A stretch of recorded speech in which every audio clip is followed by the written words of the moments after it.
welcome again to Wholesale Hotties. I'm your host, Sharon Lee Smith. I'm here with Dada Molinex, Monique Bell, Kate Gomes, and our special guest this evening, Christina Stevens. Hey, Christina, welcome to Wholesale Hotties, where the ladies of real estate are talking all things real estate. How are you today? Very good, very good. It's a great Thursday, and I'm excited to be here with all of you. Awesome. We're really excited glad to have you. Yeah, sure. super excited. Girl, this is our 14th week in a row. I cannot believe it. I'm so excited. We are on a roll. We are amazing for sure. Yes. Christina, can you start by telling us and the audience, obviously, who you are, what you do, and all the good things? Okay. It's a loaded question. So my name is Christina. I live in Chicago, originally from Michigan. At this point, most of our real estate investment portfolio is actually in Michigan. And so we'll get into that later for sure. I have been a nurse for 20 years, and I took a leadership role in 2020. It burned me right the heck out, and that's actually how I started investing in real estate. And I just essentially have not looked. Oh, I heard. Sounds like a plane. Yeah, sorry about that. I was like, oh, this is that's what happens when you're live. At least it didn't crash. Nice. Okay. Yeah, I was waiting. I thought it was maybe one of those like fancy graphics, and there was just gonna like be an airplane that went across the screen in my backyard. But you might see a rocket launch. I am on the Space Coast, so that's amazing. I love it. Hi, Christina. Back to you. I was like, oh, it's not it's because often it's me that has all the sounds. But yeah, I'm so glad it was somebody else this time. I did just find my mute button though, in case that happens. Just in case. Very good. I love it. But yeah, so I just started investing in I say just, but in 2021. My wife and I both listened to Rich Dad Poor Dad, free on YouTube. I'm happy to send anybody the link that wants it, because most people are like, oh, I have to buy an Audible credit or something like that. No, literally can listen to it for free on YouTube. And I have you don't need to buy it. What'd you say?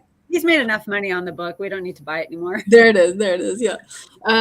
But he talks about a one-legged table being one stream of income, or if you think of like a four-legged table, 4 streams of income, if you knock the one leg out, the table still stands. And literally I went from since I was 22 years old, I've had one stream of income, because that's just what I was taught. One nurse or nurse and one job, all of that. And I was like, okay, cool. Yeah, I got to get 4 streams of income. Like, how do I do that? I'm not sure, but I'm going to figure it out, And now between my wife and I, we have 14 streams of income. Holy smokes. Wow, that's amazing. So can you name them all off the top of your head? Go. Oh gosh. So we count each property as its own stream of income because they're all doing great, right? So I'm very proud of that. We have 10. And then my wife has a Pilates business. She also has Moon and Stars Journals, a paper products business. I do healthcare IT consulting, so that's one of them. And then she also works for a Pilates studio in Michigan outside of her own business. Yeah. Wow. Nice. Goodness. Yes. Awesome. Yep. You guys are busy. Yeah. Yes. We don't idle. I'm probably speaking for all of us. None of us probably idle very well, right? I think that's how we got here. That's how we got here. This is why we're all sitting on YouTube live stream right now. Yes, or yard. So you have 10 properties. Let's get into that. How did this happen? What do you do with them? What's your stream of income when it comes to those properties? Yeah, absolutely. So I again been a nurse for 20 years. Before I went back to grad school, I travel nursed from 2008 to 2010, and there was a time where I literally drove from Michigan to California without a furnished property to live in, because this was pre-Airbnb, or at least pre-me knowing Airbnb. This was pre-Furnished Finder, right? Right. So I went out, stayed in a hotel, and literally just drove around until I could find a property, apartment complex that had any kind of furnished housing.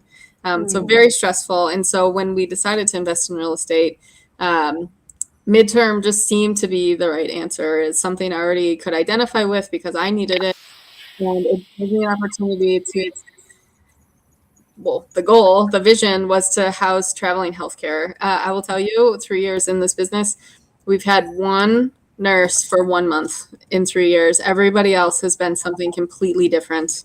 And are you buying in places near the Trauma One hospitals that you expect? So here's what I will say is, especially now in this like post-COVID era, they're not making the same money for housing, or just period, they're not making the same money. So the first property we bought was a 3-bedroom, 1-bath, and unless they're traveling with their spouse or kids or their pets, something like that, they don't want a 3-bedroom house. They want a 1-bedroom or a studio. You know, they're working all the time. So hindsight is 2020, right? But with that said, we have had engineers, contractors, electricians, people renovating their house and don't want to live in construction zone. And then more recently, now that I've like learned how to work smarter instead of harder, we do a lot of insurance claims. So I would say usually on average about 50% of our properties are insurance claim relocations. Yeah. So I've been curious about how to really find those people. I have a Google sheet, more than happy to share with anybody. I share it with anybody that we ever talk about midterm or short term. But actually, I don't remember what episode it was, but I saw that you also interviewed Amy Rendy Lozen. Yeah. Yes. So Amy is actually the one that started that spreadsheet, and I've now since added to it. Oh, wow. So again, small world. Amy and I knew each other before Sub 2, before Owners Club. Wow. And both from Michigan. She lives in the same like city, neighboring, well, same school district, but like Plymouth Canton. She lives in one of the towns. I grew up in the other. And we met when we were both planning to flip houses, and our life has very much changed in 3 years of that. Our flip turned into a burr, we kept it, we turned into our first midterm, and now she's obviously doing some really big stuff too. So but she started it and I've run with it. I've added more websites and all of that, but the best way I would say is to get on all of those databases, and then whenever they search the city or the town that you're in or have properties near, they'll reach out to you. They also sometimes, not always, will reach out on Airbnb. It's pretty infrequent, and then Furnish Finder is another good spot for it. It sounds like a lot of work. That's a really good collaboration too. It just goes to show, working with other people, we're not in competition, we're actually working together. Absolutely. And how we help each other is just been amazing. This community, I don't think I've ever had anything that I've come across since I started my first fix and flip in 2008 until I got involved with this in 2022. Fix and flip in 2008. That's a big deal too. Some of us are old, Christina, just so you know. Yes. Very old. Yes. So pushing, a higher number out there. We're not going to doing this.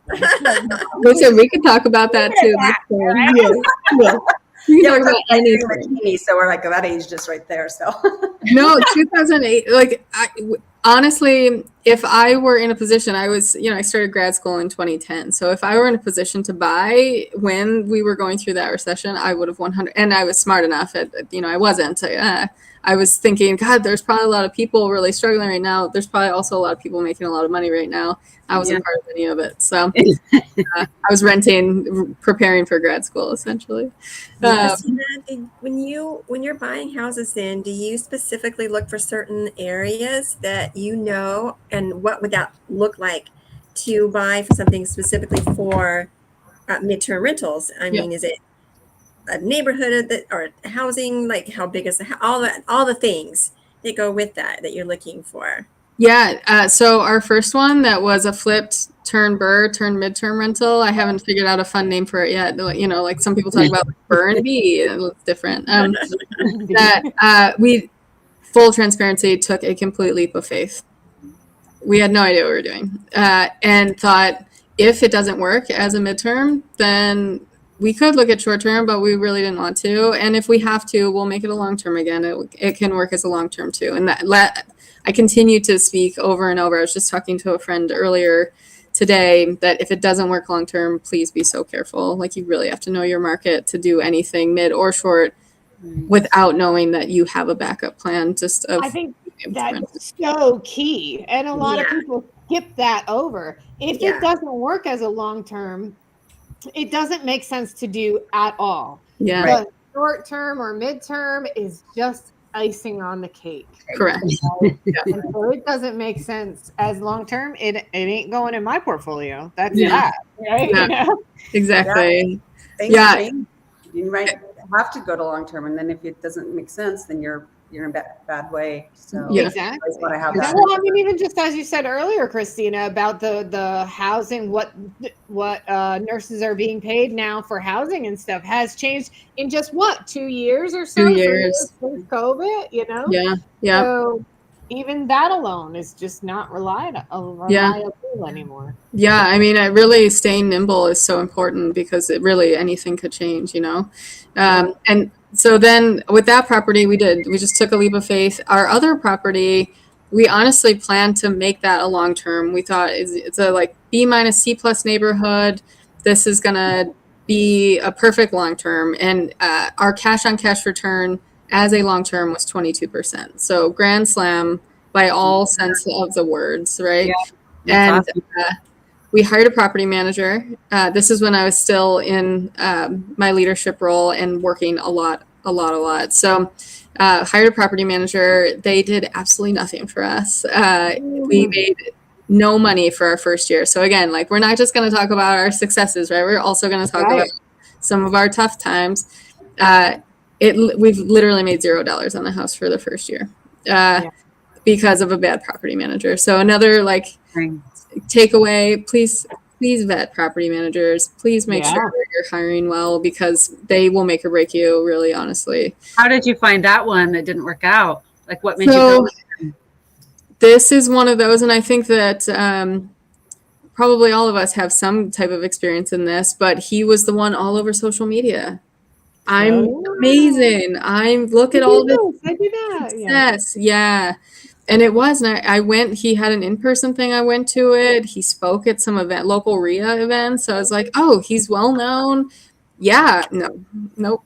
The guy is talking to manage real estate. Exactly.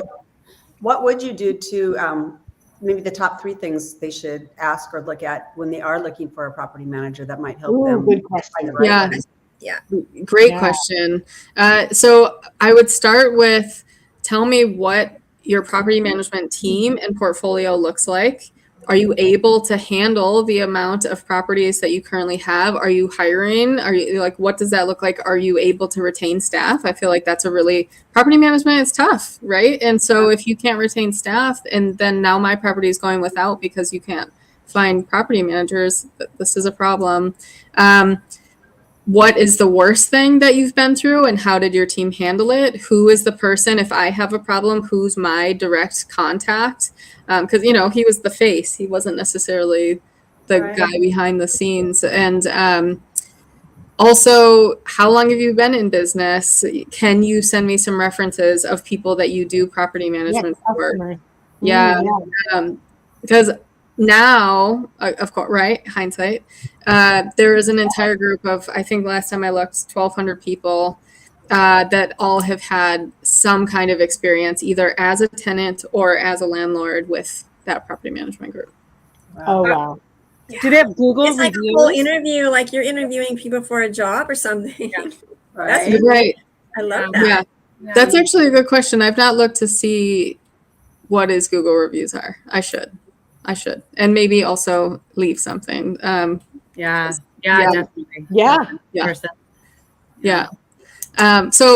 the silver lining, right? We always find the silver linings. This is why we're all still entrepreneurs, right? Is we took it back after an eviction, because he did finally put a tenant in, but right away they stopped paying within a month. Hello, puppy. And we went through an eviction. The second that the eviction was through, we fired them, and then decided to furnish that one too, and thought, we're going to take a leap of faith. It works beautifully as a long term, so it's just going to crush it midterm. And within 4 days, we had a what turned out to be almost 15-month corporate contract Nice. with an international company. Yeah. Fantastic. Yep. Right. And so long-term rental rate would have been about $1,300, and we rented it for $2,500. It's beautiful. Yeah. Difference. And you guys manage them all yourselves now that they're midterms? So I do all the hospitality communication, and I say essentially family owned and operated. My stepdad helps a lot with the maintenance stuff, and he'll go around and change all the Ring camera batteries, the electronic door lock batteries, and so I just pay him a monthly stipend essentially to do all of that. And then if he ever has to do anything bigger than just the maintenance stuff, then I take care of him. My cousin owns a house cleaning business, so she takes care of all of our turns. And then when we were scaling the business last year, my wife initially did the first property of last year. We had the 2 properties that, were stabilized and just doing really well. And then when we took the 3rd property in January of last year, she designed, and then we both installed that one. And, she's also a professional dancer and has her own journal planner business and her Pilates business, and she still works W2, all that. So finally she was like, this is your dream. So, please have fun. Here and look cute. You handle this. Yeah. It was like, no, this is for you. And I love that you love it. I don't love it as much as you. So I actually hired my best friend since 3rd grade to do all of our design and install. Oh, nice. Wow. I think that's the number one thing that I am terrible at is design, interior design, matching all the things and whatever. It took me 8 months to furnish one house. That's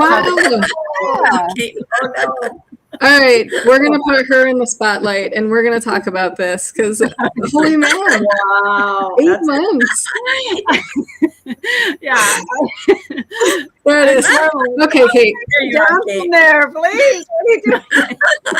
Kate, what you do is you list it, and you see that it books the next weekend, and you've got a week to fill it. Jim and I did a 4-bedroom, 2-bath like that. I'm like, I'm just going to test it and see how it would do for Airbnb. And it booked. And we're like, okay, Let's I got go. all Aaron's furniture, at least some of the furniture. We bought stuff off of Craigslist and what's that? Oh my The God. apps. Marketplace, yeah. Marketplace, all that.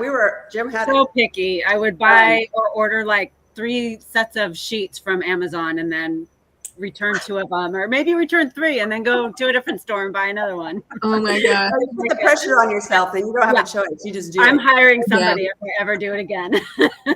Well, my best friend's amazing. I'll send you some of the links of our properties. She does such And a I good could job. hire you to manage my properties as well. Perfect. Done. Also. Yeah, no, so part of this conversation is just how do you 5x a business in a year, right? And so we did pull in some private money lenders, all friends of ours and people who entrusted us with their money to do good things with it, right? And so one of our first private money lender, actually, great friend. She's also our house inspector for any investment property or a primary residence there for a little bit in Michigan. And she called me on a random Sunday and said, I found this guy. He does what you do. He does arbitrage, because some of our properties last year are all arbitrage. He does arbitrage, and I think I'm going to join his mastermind. And I said, hold on, what is this human's name? Let's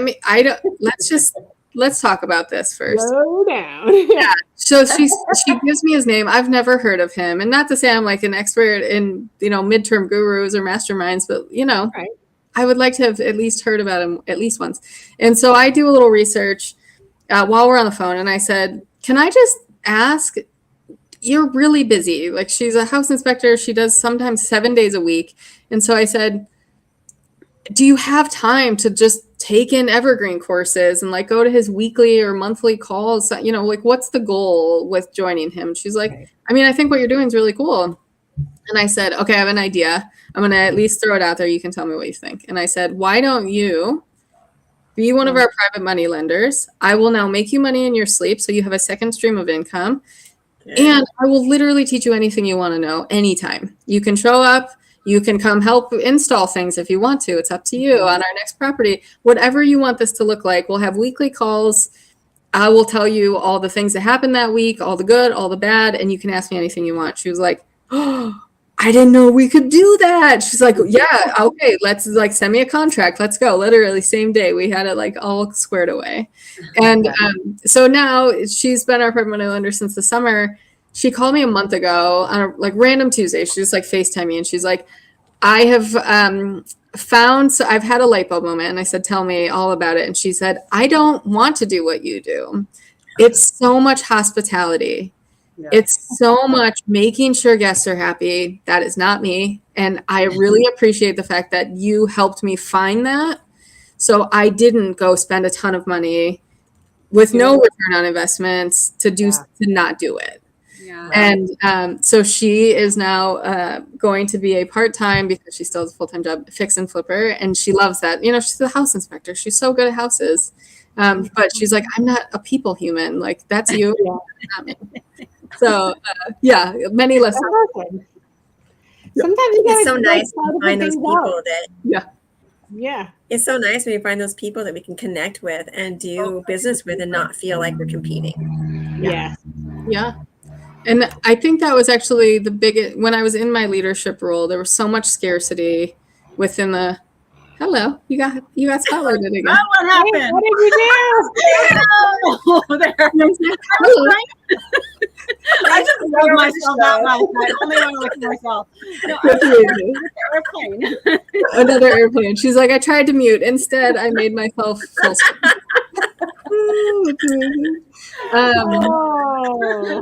There you go. There it is. Sharon, come on now. That's I like that better.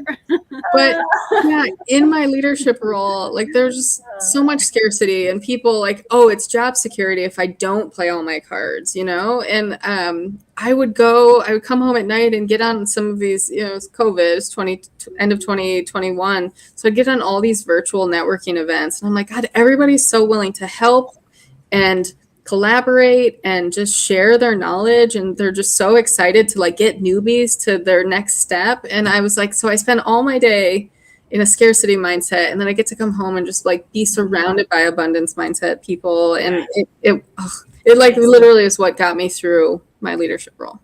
I bet. Nice. Yeah, that's phenomenal. That's good to hear. Yeah, for sure.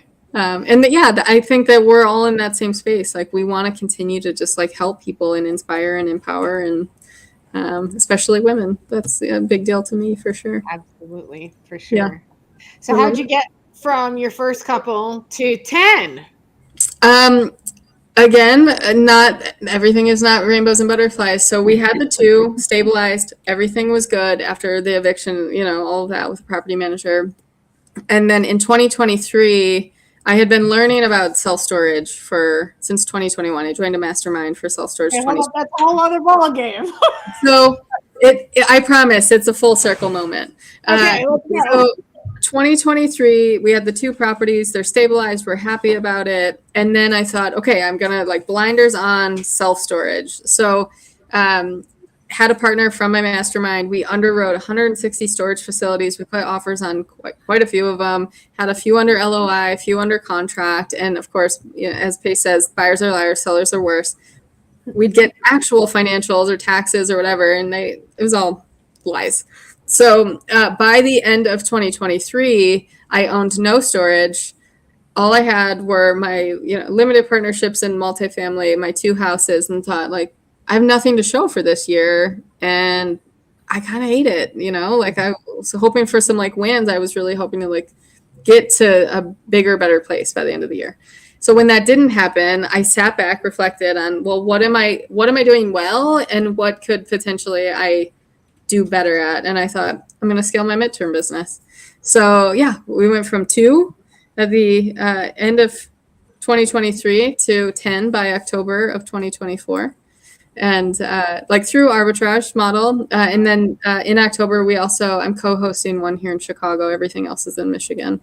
And it like, you know, having to take something that was a hobby into an actual business, getting on a property management system, setting up all of my like scope of works, all of my triggers and templates to make sure I wasn't personally writing every single message, check-in instructions, checkout instructions. Prior to that, it was a hobby job and I was doing all of that manually. Yeah. So getting on Hostfully, setting up all of that stuff and automating as much as I could. And then even with working with my stepdad and my cousin and then my best friend for install and design, just having those lines of communication for all of us to make sure that we all felt supported and connected and that we were all on the same path, you know, like casting the wide vision and having people buy into it was a big deal. And it worked, thankfully. But taking something that really truly was such a manual process for me, but I loved it. I owned 2 properties, to then be like, I can't do this for 10 properties. There's no way, there's no possibility of me being able to still do anything outside of run this business if I don't set myself up for success. So yeah, that was a huge pivot and mindset shift for me in 2024. So great that you were able to. Mindset is everything. Yeah, that you were able Christina, to reflect and when you're figure that setting out. up those automatic pieces, can you share some of the programs or the apps or the automatic pieces that you used that really benefited you to grow and to be able to scale the way that you are? Yeah. So wait, while you do that, can you explain to the audience what arbitrage means? I Yes. didn't pick up on that one. That is a very, yes. So with arbitrage, those are corporate leases. So I don't own those. I didn't buy that real estate. I partnered with initially a larger property management group. And then also once I had a little bit of clout in the large property management group scene, then I started going to homeowners and doing arbitrage with actual people just versus big companies that understand corporate housing. And pitch them to say, I have a supply and demand issue. I started this business thinking I would house only traveling healthcare, mostly travel nurses, some travel physicians. And when it came down to it, that was not true. But these are the clients and the guests that I'm getting. I have this 14-month corporate lease on one of my properties. The other one, we've had all of these amazing engineers and all of that working in our local companies, keeping all of the business locally going. And I cannot come up with enough capital to buy enough real estate to continue to scale this business. But I do really want to help these people have furnished, comfortable housing while they're in town. And it worked, thankfully. So you talking about just giving yourself a deadline of like, put it on Airbnb and then get it booked and crap, now I have a week to furnish something. I literally did exactly that to myself. I had people in one of the properties we own. They were supposed to leave. Mom ended up having to stay in the hospital for a little bit longer, and that's why they were in town. And I had new guests moving in. And so I turned to my wife the week of Christmas and said, can I try to pitch this and can we design a furnished property in 9 days? And she looked at me like I was crazy. Because at this point I didn't even have a little bit of crazy. It's all good. A little bit of crazy. But like at that point, literally I had made no calls for arbitrage. I had no properties in mind and just was like, yeah, let's try it. And I was able to get a property, pitch it, get an accepted everything, get a lease, and have it furnished in 11 days. Not 9, but 11. Yeah. So that's arbitrage and just signing corporate leases. So somebody else.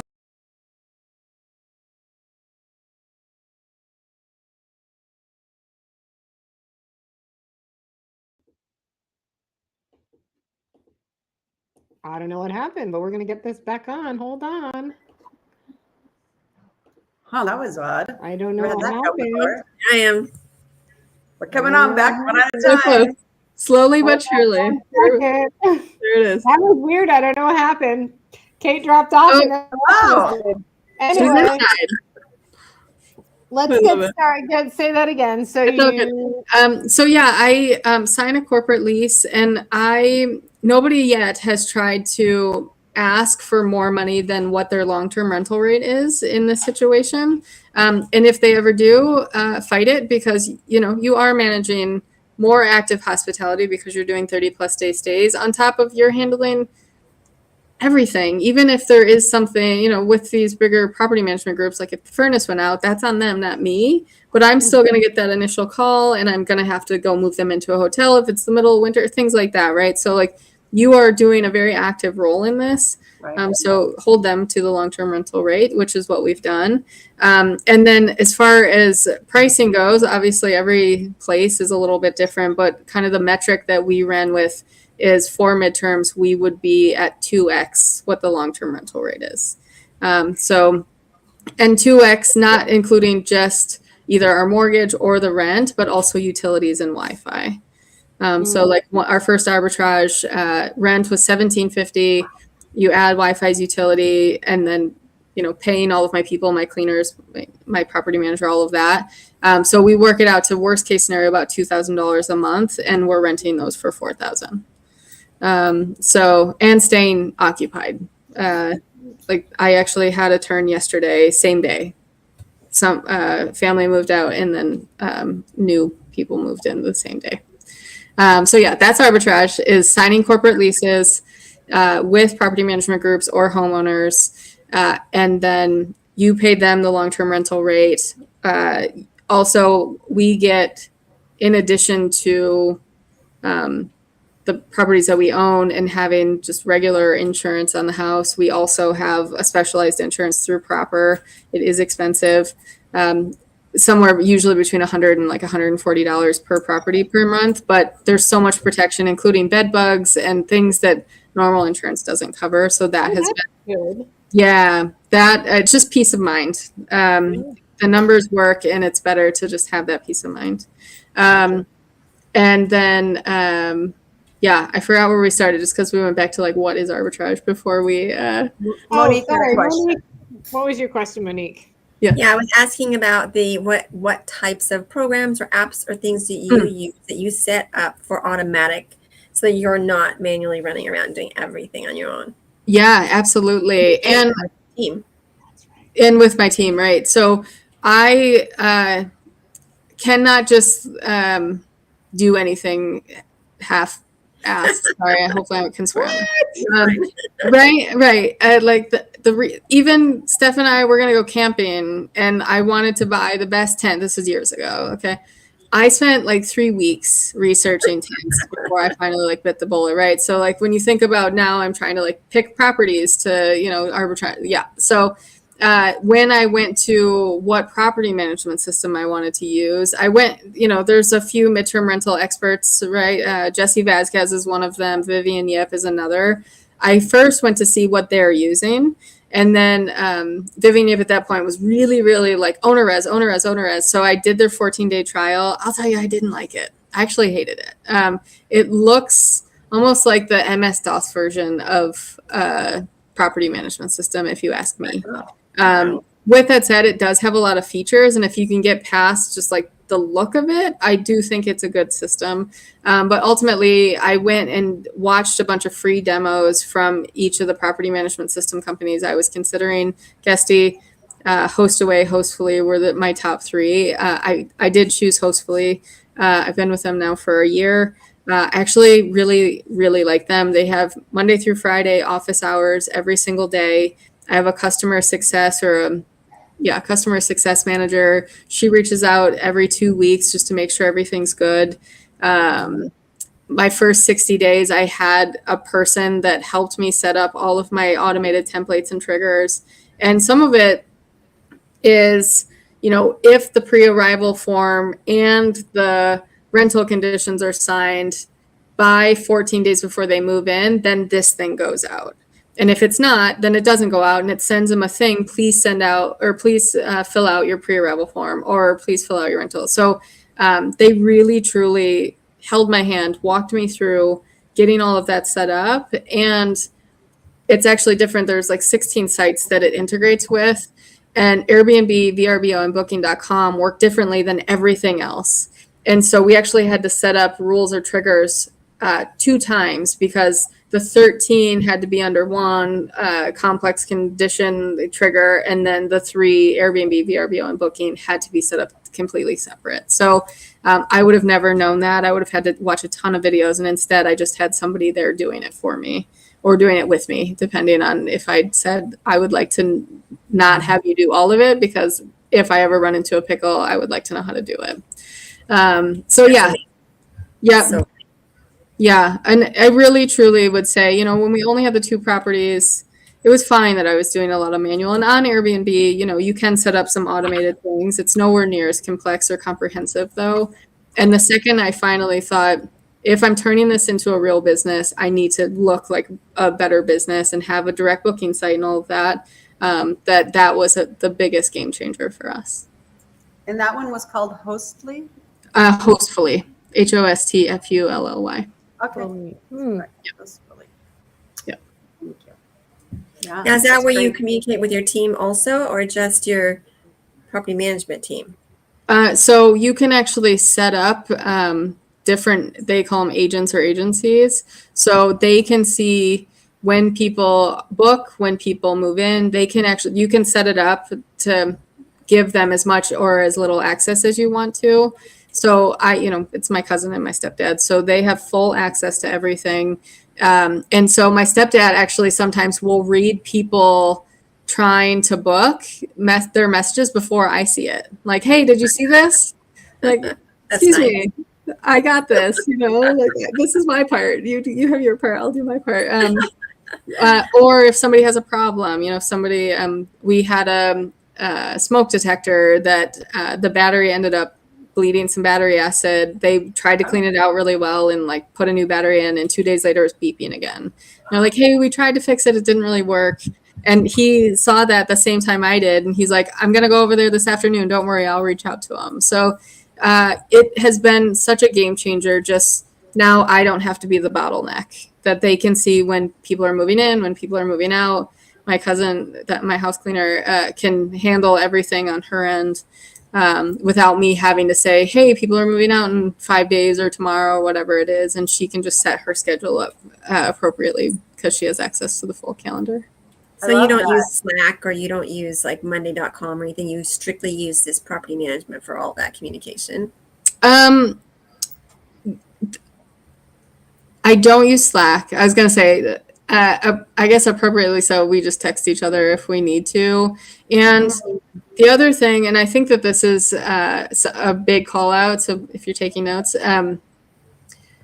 I now have my cousin take a video of the entire property and making sure she gets all the floors, all the walls, because if you ever did have to go, if you ever did have to go and put a claim in, that if you didn't have right before that guest moved in's condition of the property, sometimes they won't cover things.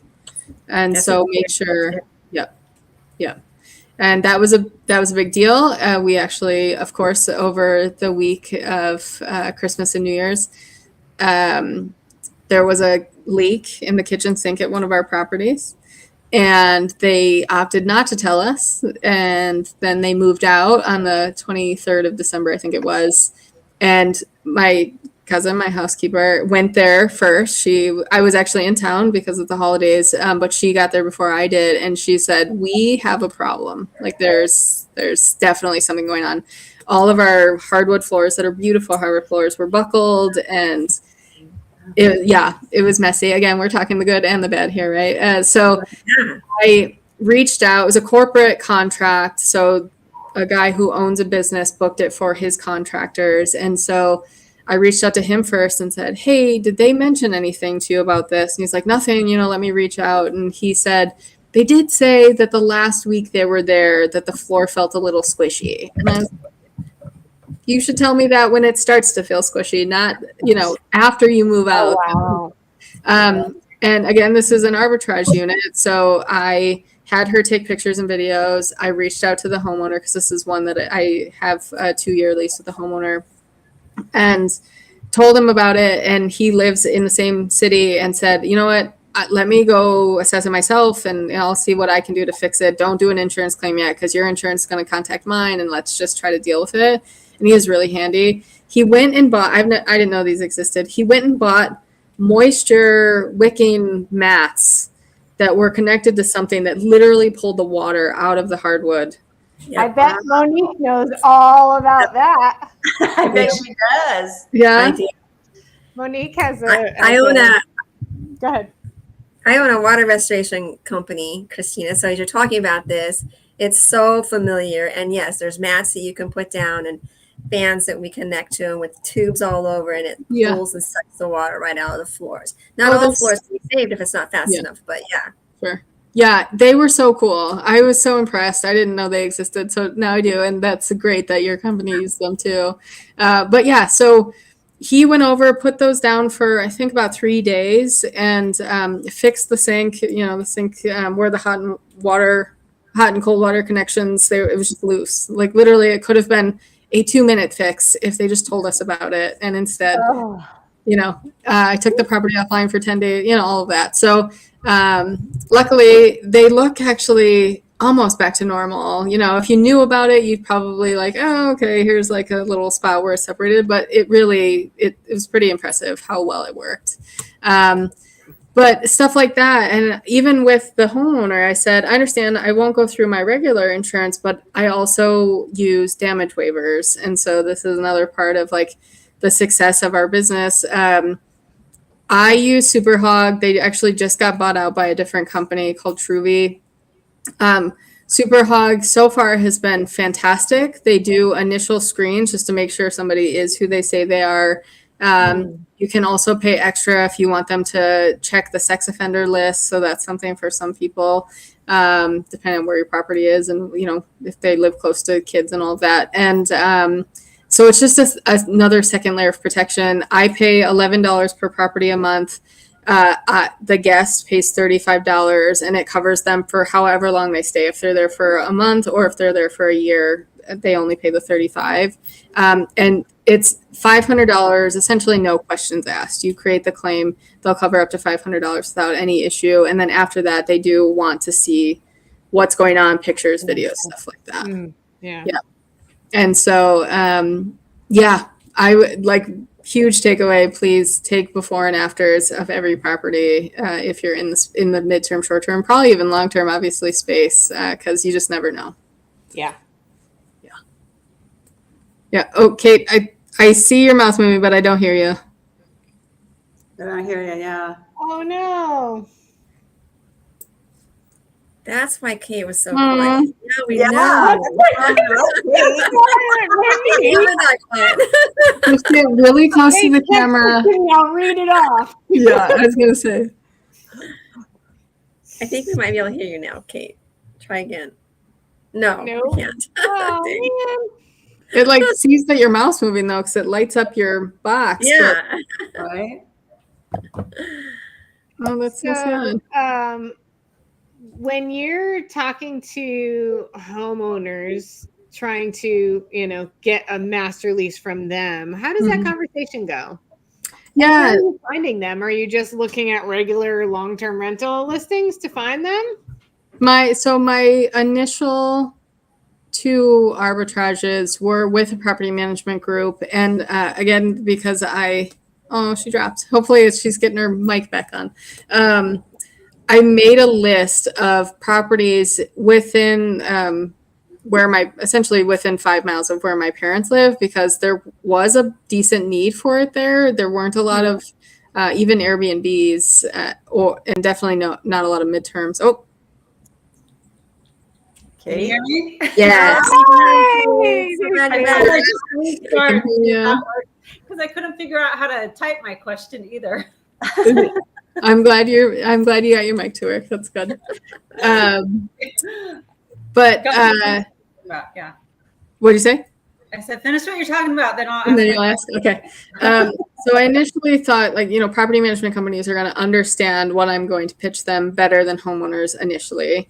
And so within 5 miles of my parents in areas that I would be willing to live, that's one of my things. Like if I don't feel safe living there, then I'm not going to buy or arbitrage a property in that area.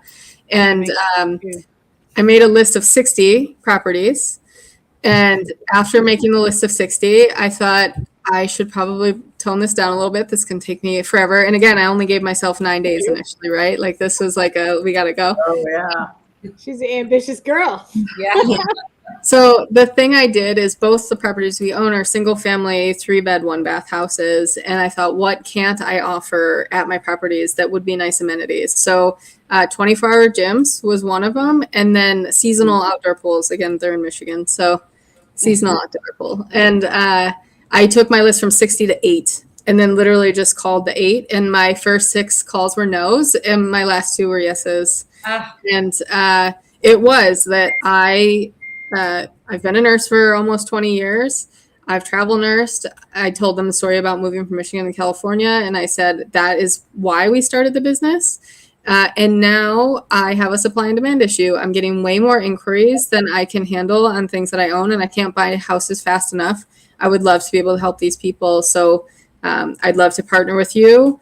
Sign a corporate lease. I will take care of all the hospitality communication, furnish the property. If it needs anything, like we will more than happily fix it. Like we've replaced so many medicine cabinets because they're the almond colored from the 70s in some of these properties. Everything else is updated except the like very old medicine cabinets sometimes. So we just like rip them out and put new ones in ourselves, you know? And so they actually appreciate us because we're making their properties better too. And so, yeah, the first one worked. And now I have 4 properties in that same complex, actually. So, yeah, like, and we even got keys to the 4th one before I even signed a lease. Like, that's how much they trust us now. That's nice. Yeah. And they're trying to steal my stepdad from me to be. Of course. Yeah. He's like, I'm happily retired. I do for her because I love her. And, you know, so yeah, but that's how it started was just, you know, pitching exactly. I have a supply and demand issue. Service is my love language. I've been a nurse for all these years. And if I can help people find the housing that they need in the area, I'd really love to do that. Yeah. Christina, what are your thoughts on like a luxury type of property for midterm? And just so you know, I have a property right now that we're waffling with, and it is more on the high ends on a lake, lots of land around it, and everything's brand new in it. The market kind of did the shift thing, and so we're thinking we might want to do the midterm rental, but it's a pretty high end home. So do you find that kind of to be something that's really in demand or at all, or is it really hard to kind of rent those type of things, or are you even aware of that? Yeah, so I will tell you that the property that I co-host here in Chicago, new construction, I think they finished building it at end of 21 or beginning of 22. And it's 5 bedrooms, 3.5 baths, 4,000 square feet, 3 stories, huge backyard, you know, 2-car garage. And they like their primary bathroom toilet was $22,000. What? Like, yeah, it's got the lid opens when you walk up to it. There's a remote to it. There's bidet. Like it is the fanciest house I've ever seen in my life. Dude, you're taking it. Okay, never mind. Yeah. And I will tell you that I guess depending a lot on of other things that I would spend $2,200 on. I'm just saying. yeah, 22,000. Oh yeah. Crazy. Like, we spend $200 on toilets, so even $2,200 seems obnoxious, and then $22,000. So I will tell you that in that area, it's not downtown Chicago. It's like 15 minutes, maybe 12 minutes west of downtown. That for where the owner wants to be from a price point perspective, that like the people who have 3 1s or 2 1s renting for 1/3 of the price, they're definitely getting the business over what I'm getting at this point. So I guess depending on like what your holding costs are and what you're willing to rent it for, like if it makes sense, absolutely. But I would definitely do an evaluation of the market. Furnish Finder, just like searching as somebody who needs housing based on your bed bath count and the location. It's a good spot to start. You can also do furnishfinder.com/stats and search your city or town. Okay. And it'll tell you how many people have searched in the area and how many properties they are, what they what people are mostly renting those properties out for. So that's a really nice option. And then same thing with Airbnb and VRBO, like act like you need furnished housing, put in, 30 plus days, don't do a weekend, do a 30 plus day stay and see what you get. And I would go further out a little bit because if somebody does do short-term rental, there's probably a lot of Swiss cheese, as they call it, right? A lot of weekend stays. So I'd maybe go 3, 4, 5 months out to try and get that month and really get a little bit more accurate depiction of the area. Right. That's really good pointers. I like that. That's excellent information. Did you find that the $22,000 one is renting though, in the sense of is it staying dormant more than the others? And if not, or if it is the funding that's coming in for it funding everything in the same context as the other ones are? You're talking my property in Chicago versus the ones that are smaller? Yeah.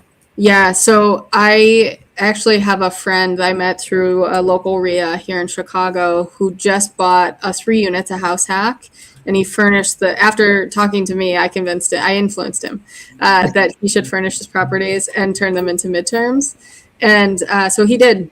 I sent him my whole list, room by room, like what he should buy, all of these different things. He used my Amazon list. I actually made it like a commission because he used so many of my links. Which yeah, right. I was like, oh, Amazon just sent me $30. Great, that sounds awesome. So he has 3 ones, both of them, and he had only initially put up one, and within it wasn't even 48 hours, and he had an insurance claim, not even just like a regular guest, an insurance claim reach out to him. They didn't even reach out to me. I was a little sad. We're in the same neighborhood. But yeah, they see, 3,200, and mine right now I have up for 8,000 because it's huge, and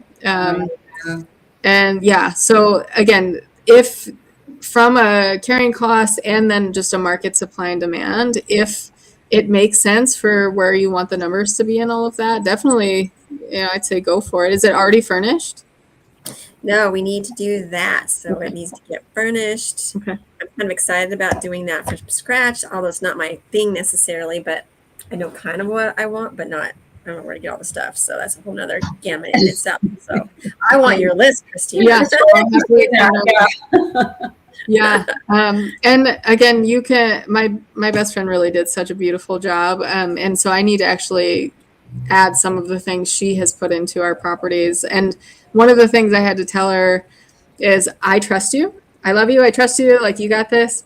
But she is a black, tan, and white girl. And I said, I don't really know how much white we can put in a property and actually have it, stick. And of course, the first property she furnished for us, she bought a dining room table and bought white chairs. And the first guest put a bag, I don't even know what bag, but it had like blue on the outside of the bag, and maybe it rained that day or something, but it left a blue mark on the seat. And I was just like, this is why I don't buy white chairs, So yeah. With that said, is it gorgeous? Yes. We just gotta maybe be careful on the chairs and the couches in lighter tones. How much does it cost, Christina, if somebody wanted to get started and get just 1 3-bedroom, 1 bath and arbitrage it? Yeah. Or furnish it. Or furnish. Furnish and all of it. Yeah. So our first arbitrage was a 2-2, and we were like just trying to move, so we didn't have time to like sit on Marketplace or go on Craigslist to try and find stuff. We found pallet liquidation stores. Those are gold mines. If you don't know about pallet liquidation stores or scratch and dent stores, those things, it's all brand new stuff for a third of the price sometimes, or 30 to 50% of the normal price, because somebody returns it and then it doesn't fit back in the box and they just bring it to a pallet liquidation store. So that was really helpful. Wayfair obviously was our best friend, and then we did do a lot of stuff on Amazon too. So our first arbitrage, we spent right around $8,000. But because we had to do it so quickly, we didn't have time to thrift. We didn't, we just had to order and get it furnished. As far as just initial startup costs, because we were signing a corporate lease, and I made very good friends quickly with the property manager, actually the like regional manager. She waived the application fee for us. And so they don't do a security deposit. They do, I don't remember what they call their deposit that they take that's non-refundable, but I paid like $250 in a non-refundable deposit. She waived the application fee, and then I just paid the first month's rent. So $8,000 first month's rent, that like $250, and then we were hitting the ground running. Yeah. Wow. That's awesome. Yeah. Maybe a little easier for someone to get into that rather than buying their first time. And honestly, it's kind of, in my mind, I'm grateful we took the leap of faith on the 2 houses we have. But moving into, it was actually my hometown market. That was where my first arbitrage was. My stepdad actually can walk there. He does sometimes. It's like a 5-minute walk from my parents. That it was a really nice, like, what does this look like 12 months out of the year? Like, maybe we have a lot of high season, but even we've stayed fully occupied. But as I got closer to January, I was like, oh God, like, I might have 2 properties vacant. And then of course they very quickly last minute booked through insurance claims and things like that. But yeah, like it's kind of a nice trial run before you actually go buy something, thinking that your vision for it is going to be midterm or short-term rental. See what the market's like. Yeah. Well, and even if they like it or not, they might think this sounds great, but once you get into it, people don't realize this. It's like, oh, real estate's so amazing and all this. They get in there, it's a lot of work. This ladies and I talked about it. It's a lot, and it's just not for the weak people. They might think it sounds so beautiful, but yeah. Even our first private money lender being like, I see how much you just have to be so pleasant with all these humans that are asking things of you, and early check-ins and late checkouts. I don't want to do that. Like, that is definitely not my life, and it's stuff like that, even for her, like being able to come in as a private money lender and see that just based on our conversation, and her being like, thank you for giving me the education that I need to know that's not the space I want to be in. Right. Yeah. And private money lending sometimes is just is something somebody is just more going to be, it's going to be more their style because they can be more hands off if they choose to. Yeah. Yeah. It's lazy money. It's great. Yeah. Great. Lazy money, Sharon. We just paid our guy $1,000. He gets $1,000 a month on $50,000 for every month. So he's very happy with his return on investment. So, yeah. That's amazing. What'd you say, Donna? No, I was just like, people just don't, there's so many different avenues in real estate. Just, I don't know how many there are out there, but I've never counted it, but there's just, somebody doesn't like this, there's like so many other avenues to go check out. Yeah. But they're all tough, like you were saying. It's not easy no matter which route you take. Yeah. Right. Yeah. Right. Yeah. Even to give a small story, when we had our first house, it was a gut rehab. Like, we were, this is how uneducated we were. Again, it took a lot of courage and bravery to do this. We essentially demolished a spec kitchen from the mid-1950s with a luxury vinyl plank mallet because we didn't have a sledgehammer yet. We just we got this, so let's go, and made ourselves work so much harder because we didn't just go to Home Depot to buy a freaking sledgehammer. The right tools are essential, right? Seriously. But even with that, we documented that entire process and that entire experience. And I think it was 3 weeks in, I went to a bunch of networking things and conferences, and people said, like, people will start just like throwing money at you if you show them what you're doing. Like, people are just going to come and say, like, how can I invest with you? Like, look at all the stuff you're doing. And I was like, that's not going to happen. Like, there's no way that's going to happen. 3 weeks into just like showing people demolishing a house, we had 2 sets of like couples reach out and be like, we have $60,000. What do you want to do? Like, literally. On social media, do you mean? Is that how people were seeing what you were doing? Yeah, we were posting. my wife is, an artist. And so I always say that she's my best content. So she started saying, as we started these videos, like flip date. And so literally that's how every video started. Like, let us show us this progress that we're making. And we would put songs to it and like time lapse and do all this stuff. And literally 3 weeks later of like people watching us demolish a kitchen, demolish a bathroom. We had, people come try to throw $120,000 at us. And at this point, we're like pouring our entire heart and soul into one house. I was like, I don't have time for a second property. Like, I don't, know. Now in hindsight, I should have put their money to work somewhere, but we're just so new. Right. Yeah. Christina, before we go tonight, can you give our audience any tips, hints, advice if they're just getting started and they want to do similar things to what you're doing, arbitrage and midterm rentals and that type of thing? Yeah, absolutely. Oh, what'd you say, Moni? And working with you, Christina. Oh, yeah. Thank you. And so in full honesty and transparency, like very humble beginnings, like raised by a single mom in low-income housing. I'm the first master's degree in my family, second bachelor's degree in my family. Now my baby cousins are, starting to go to college and do all of that kind of stuff. But I didn't have people talking to me about personal finance or how to invest or how to do anything but just work a 9 to 5. And my why, or the thing that like really pushed me over the edge to pivot was burnout, like corporate healthcare burnout. And I think that it's so important to understand why you are doing something. Like if you're choosing to go into an asset class, midterm rentals, short-term rentals, storage, whatever that looks like make sure it actually is something you want to do, because sometimes you have to just have the discipline. The motivation's not always there. The discipline has to be the driving force.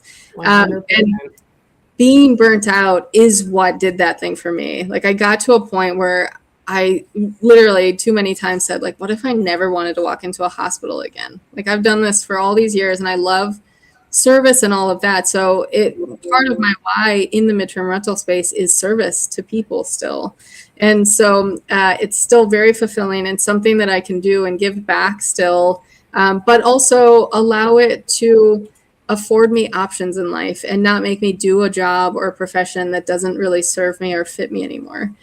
So that's definitely one of my biggest takeaways is like, make sure what you're doing gives you a purpose or there's a bigger why to it. It can't always just be about making money. It also, I feel like there has to be a little bit more to it. Sometimes it's the community and like making those connections and like building with other people. But definitely like really sit down and like figure out why you want to do something and not always just have it be because I want to be a millionaire. Like that's not always a good enough reason.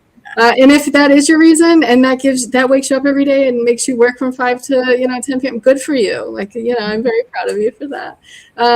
So that's one of my big things. As far as connecting with me, I'm so grateful that they have this nice little thing at the bottom. But yeah, my YouTube is at the Christina Stevens. So is my Instagram.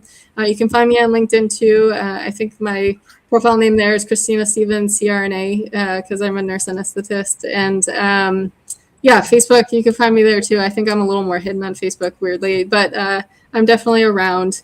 And if you do want links to corporate housing websites, how to furnish a property, I have all those things. So I'm more than happy to hand those out for free as well.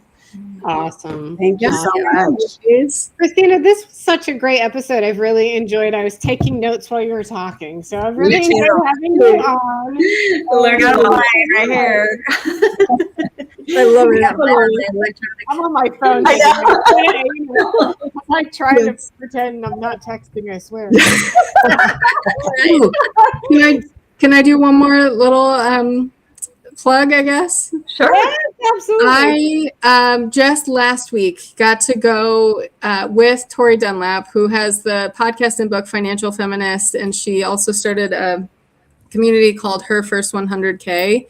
I got to go to her NASDAQ bell ringing ceremony last week, and I've already read her book, and she's so amazing at teaching specifically women about financial literacy and just education, inspiring empowerment, which obviously I care about a lot. So much that I've decided I'm going to reread the book. I'm actually listening to it this time, but I'm going to do a book club on it. And so if anybody wants to join a financial feminist book club, our first meeting is on the 11th, so next Tuesday night. And we're just going to do the intro and the first chapter because there's homework in it, and it's all of that. But just again to empower financial literacy, specifically in women, and yeah. So if anybody is interested, I'm definitely open to chatting with you about that too. What was her name and what was the name of the book again? The book is Financial Feminist, Okay. and Tori Dunlap is the author. Awesome. So important, financial literacy, and they don't teach it in school. So yeah, right, not at all. Yeah. No, this has been great, ladies. Thank you for inviting me. This is so good. And I love all of your energies. Like everybody brings like a fun little energy. I really loved it. Yeah. Thanks for coming on. We really appreciate it. yes, thank you. Thank you. Good night, everyone. Good night. Bye. See you next